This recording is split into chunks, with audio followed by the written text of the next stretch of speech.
We don't kill humans. The war had ended before it truly began. When the Zalari fleet descended upon Earth, their warships darkened the skies.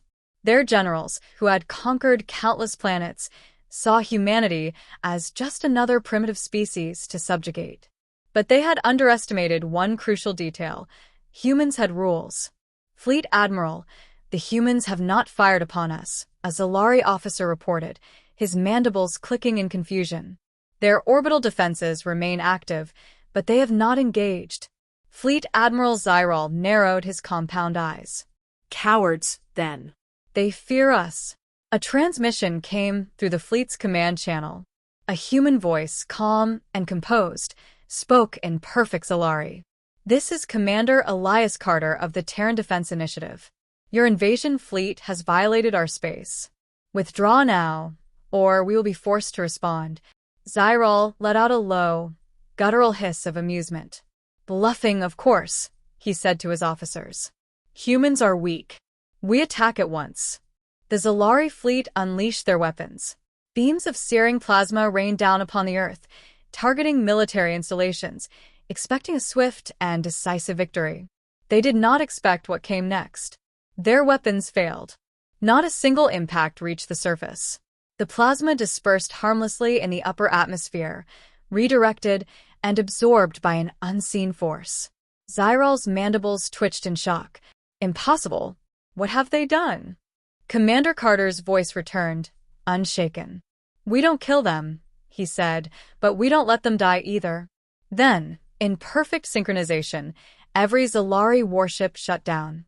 Systems flickered. Weapons powered down. Engines stalled. Panic spread through the fleet as they realized humanity had already won. "You see," Carter continued, "we don't fight wars the way you do. We don't kill for conquest. We don't slaughter indiscriminately." Zyrol clenched his claws. "Then why are our ships failing?" "Because we don't need to kill you to win," Carter said simply. "We only need to make sure you can't fight back." A cold dread settled over the Zalari fleet as they realized the true horror of their mistake. They had invaded a species that had mastered war, not by killing, but by rendering war itself obsolete.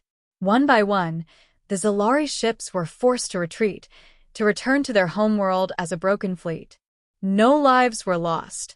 No battles were fought. And yet, the Zalari would forever remember the day they learned a terrifying truth. Humanity doesn't kill. They don't have to. Chapter 1. First Contact. The Galactic Accord had many unspoken rules, and one of the most ancient was simple: avoid death worlds. It was an unspoken truth that any species evolving on such a planet would be too hostile, too wild, to integrate peacefully into the greater galactic community. Yet, against all caution, the Accord had taken an interest in a small, blue planet called Earth. When the exploratory vessel Greshka arrived in the Sol system, Captain HFY of the Vashtari species felt his sensory spines twitch with unease. Reports described Earth as an outlier, teeming with life, unpredictable, and with an alarming number of apex predators, one of which had evolved intelligence. "We have scanned their communications," reported the ship's analyst, Jorquen. "They are warlike, but their conflicts are strangely regulated. They do not exterminate their own species outright." HFY pondered this.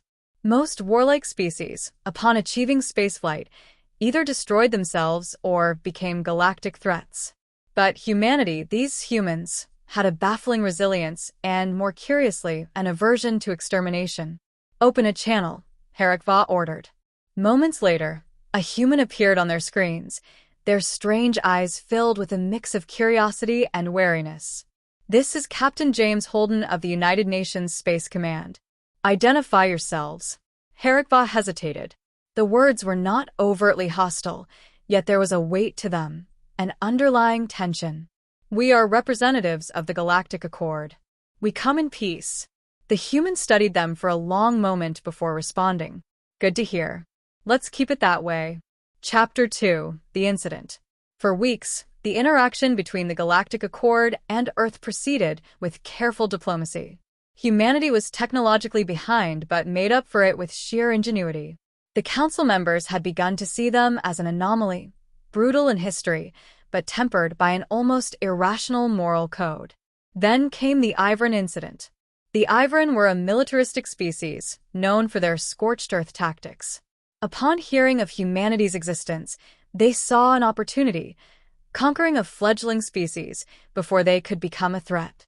Without warning, Ivran ships entered the Sol system, demanding Earth's surrender. Humanity, their transmission boomed, submit to the Ivran dominion or be annihilated. The response from Earth was not what the galaxy expected. "We don't kill humans," Captain Holden responded flatly. "And we don't surrender." The Ivran laughed. "You don't kill humans? How quaint. Then this will be easy." They soon learned their mistake. The battle was brief and brutal. The Ivran expected fear. Instead, they met defiance. Humanity's technology was primitive compared to the Ivran warships, yet their strategies, unorthodox, unpredictable, and driven by an almost fanatical refusal to submit, turned the tide. When the dust settled, the Ivran fleet was shattered. The Galactic Accord expected a brutal retaliation, the total extermination of the defeated enemy. Instead, the humans did something unheard of. They let the survivors go. "We don't kill when we don't have to," Holden stated. "Tell your leaders, never mistake mercy for weakness." The galaxy had a new truth to contend with. Humanity was not just another species. They were something else entirely, something dangerous. And perhaps something necessary. Chapter 3. The Cost of Mercy.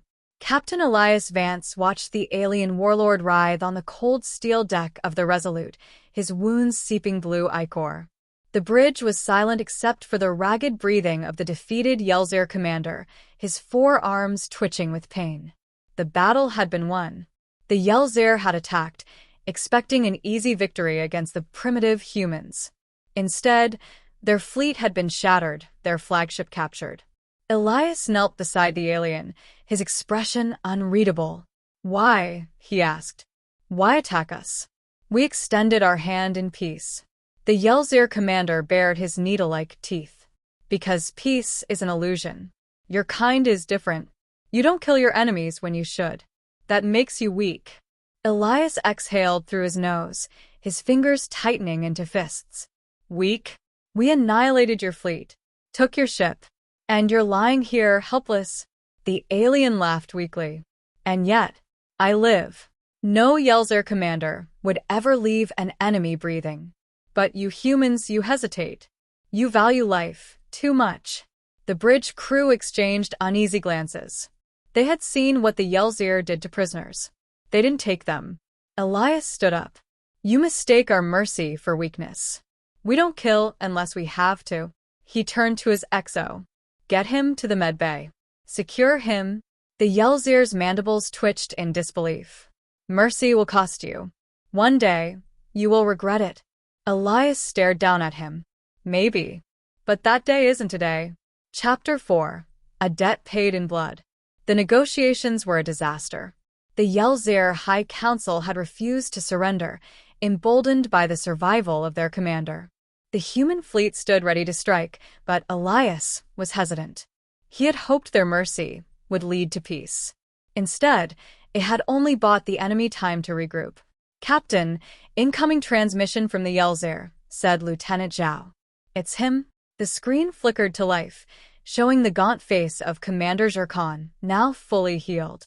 "Captain Vance," he said, his tone unreadable. "I owe you a debt. My people see your mercy as a mistake, but I see it as something more." Elias narrowed his eyes. "And what would that be?" Zircon leaned forward. "A chance to change. To break the cycle. I have gathered warriors who share my vision. If you still wish for peace, we will fight for it." Murmurs spread through the bridge. A faction of the Yelzir, willing to turn against their own kind? Elias weighed the risks. "And what do you ask in return?" "Nothing. Only that you prove me right. That you humans are as different as I believe." Elias let out a slow breath. "Then let's show your people a new way." Chapter 5. The Price of Mercy. The silence in the War Council chamber was deafening. Admiral Rivik of the Zalari Dominion paced before a massive holographic display of the ongoing conflict, his scaled face twisted in frustration. Before him stood General Alara Varric of the Terran Union, arms crossed, her expression unreadable. "You refuse to execute them?" Rivik's voice held an edge of disbelief. Alara inhaled deeply. "That's correct. We don't kill humans."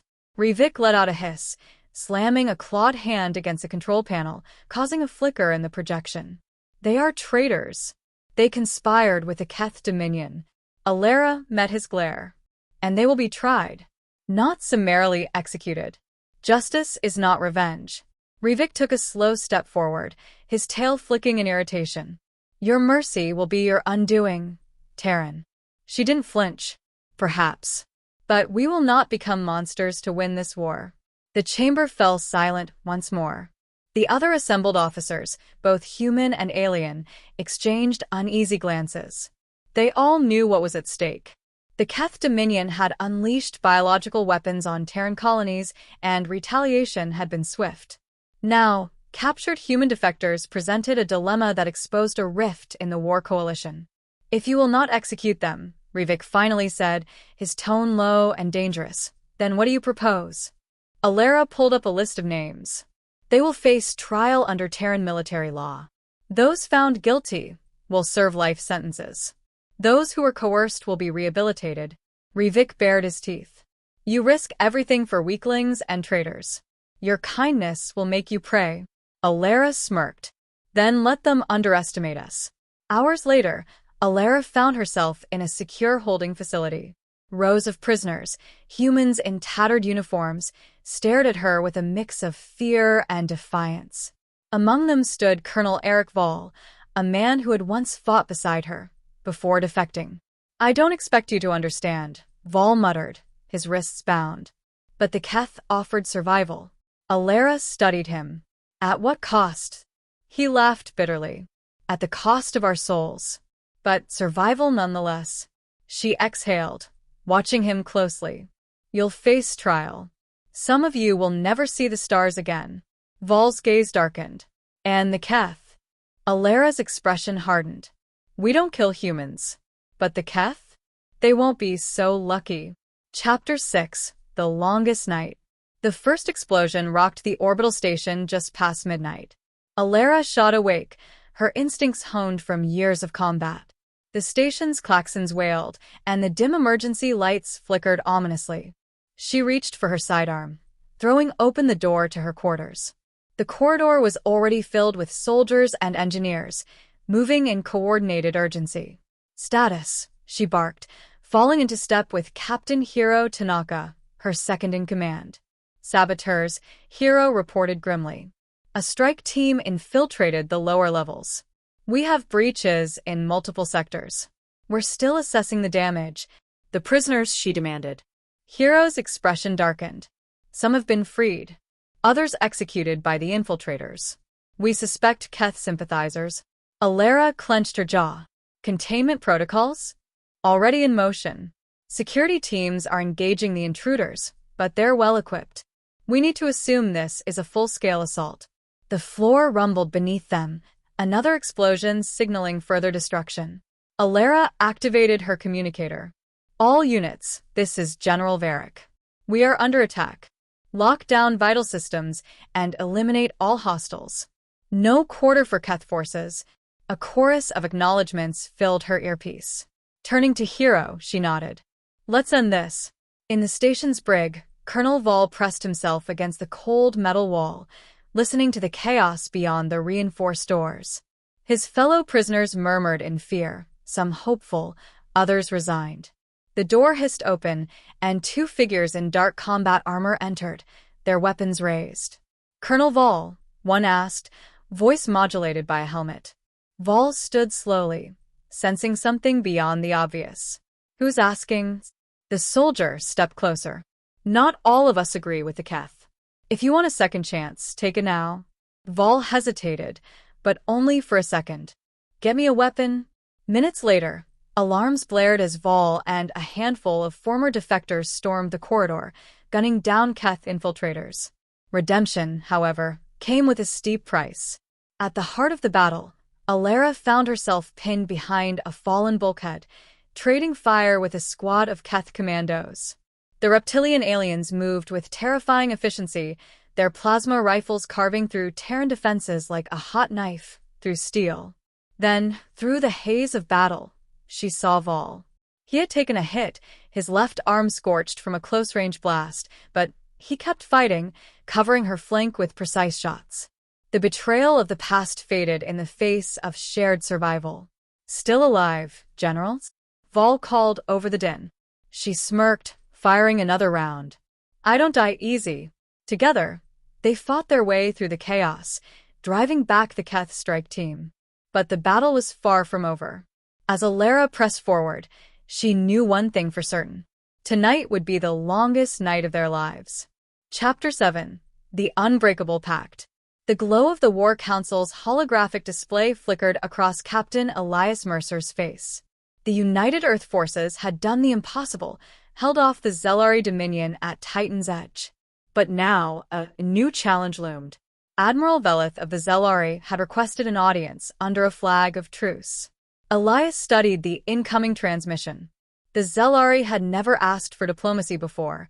They conquered, eradicated, and enslaved. Yet here was a high-ranking officer, demanding a meeting. Something wasn't right. Lieutenant Commander Juno Patel shifted uneasily beside him. "Sir, I don't like this. Zelari don't do diplomacy. This has to be a trap." Elias nodded. "Agreed. But we can't ignore it. If there's even a chance we can avoid another slaughter, we have to take it." The transmission connected, and the imposing figure of Admiral Velith appeared. His exoskeletal frame gleamed under the dim lighting of his command chamber, mandibles clicking in what might have been frustration. His 4 eyes locked onto Elias. "Human," Velith began. "We acknowledge your resilience. It is inefficient to continue hostilities." Elias raised an eyebrow. "You mean you're losing?" Velith's mandibles twitched. "Irrelevant. We propose a pact. A ceasefire." Juno scoffed. "And why should we believe you?" Velith's expression darkened. "Because there is something worse than us coming." Silence filled the war room. "What are you talking about?" Elias demanded. Velith hesitated, something uncharacteristic of the Zelari. "The Harbingers. They have begun their harvest. If you do not join us, we will all perish." Elias exchanged a glance with Juno. The name Harbingers wasn't in any of their intelligence reports. "Send us the data," Elias said. Velith hesitated again, then his mandibles clicked in resignation. "Very well. But know this, Captain Mercer. If you refuse, we will not ask again." The transmission ended, and within moments, a data packet arrived. The room was deathly quiet as they processed the information. The Harbingers weren't just another alien race. They were extinction incarnate. Elias took a deep breath. "As much as I hate to say it, we may have to fight alongside the Zelari." Juno clenched her jaw. "We don't kill humans, sir. But what if the Harbingers do?" Elias grimly straightened. "Then we show them why humanity never surrenders." Chapter 8. When the Sky Burns. The first Harbinger ship arrived 3 days later. It did not decloak, did not transmit any warnings. It simply materialized in the void, a vast, writhing monolith of blackened steel and organic sinew. Its surface rippled as if alive. Aboard the US Vanguard, Elias watched the readings in horror. "That thing is massive." "Sir," Juno called from her console, voice tight. "I'm picking up something. It's absorbing energy from our sensors." Elias clenched his fists. "Weapons online. Now." The Zelari fleet, once their sworn enemy, mirrored their actions. Admiral Velith's ship, Krexnara, moved into formation beside them. Velith's voice crackled over the comms. "We must strike before it adapts." "Agreed." Elias gave the order. "Fire all batteries." Missiles and plasma rounds surged forward, streaking through space. The Zelari unleashed their bioplasma lances. The void erupted in fire and fury. And then, the Harbinger ship screamed. It was not sound in the traditional sense. but a psychic howl that reverberated through every mind aboard the fleet. Elias staggered, gripping the console as pain lanced through his skull. Around him, crew members cried out, some collapsing to the floor. "Brace!" Juno shouted. "It's retaliating." The Harbinger ship twisted, parts of its surface peeling away to reveal pulsing, violet cores. Beams of pure entropy lanced outward, cutting through space like celestial scythes. 2 Zelari vessels were torn apart instantly, their remains dissolving into nothingness. Evasive maneuvers. Elias roared. "Focus fire on those cores." As the battle raged, Elias saw something impossible. The wreckage of destroyed ships, human and Zelari alike, were being drawn toward the Harbinger. Their broken forms liquefied, merging into its structure. It was growing stronger with every death. Velith's voice was strained but firm. "We must deploy the catalyst." Elias turned sharply. "Explain." "Now?" Velith hesitated only a second before transmitting schematics. The catalyst was a prototype weapon, one that required a human pilot to detonate at close range. Elias cursed under his breath. "A suicide mission?" "I will do it," Velith declared. "Your species cannot afford this loss. We will honor the pact." Juno grabbed Elias's arm. "Sir, we can't let them do this alone." Elias exhaled sharply, then made his decision. "No, we can't." He keyed his comms. "All ships, prepare for coordinated assault. We end this. Together." The battle against extinction had truly begun. Chapter 9: Shadows of Retribution. The bridge of the Resilient Dawn was quiet, save for the occasional beeping of the consoles and the hushed murmur of crew members relaying orders. Captain Elias Thorne stood at the center, his hands clasped behind his back as he surveyed the main display. It showed the wreckage of the enemy fleet, but something gnawed at his instincts. "Something's not right," he murmured, half to himself. Lieutenant Sela, his second-in-command, turned to him. "Sir? We've neutralized their main warships. Their forces are in full retreat." Thorne exhaled sharply. "That's the problem. They shouldn't be retreating so easily. The Zelari are relentless. We've studied their doctrine. This isn't how they fight." The realization hit him like a thunderclap. "They want us to chase them. It's a trap." Sela's eyes widened as she quickly relayed orders to halt pursuit. But just as she did, the ship's alarms blared. "Incoming warp signatures." "Multiple points," a crewman shouted. Dozens of crimson-hued vessels, adorned with the sigils of the Zelari High Command, emerged from the void. The retreat had been a feint, luring them into a false sense of security. The Resilient Dawn was surrounded. Thorne clenched his jaw. "Battle stations. All hands, brace for impact." The ship rocked as enemy fire slammed into the shields. The crew worked with feverish intensity, counter-firing with everything they had. Fighters launched from the hangars, engaging in a desperate dogfight against the Zelari interceptors.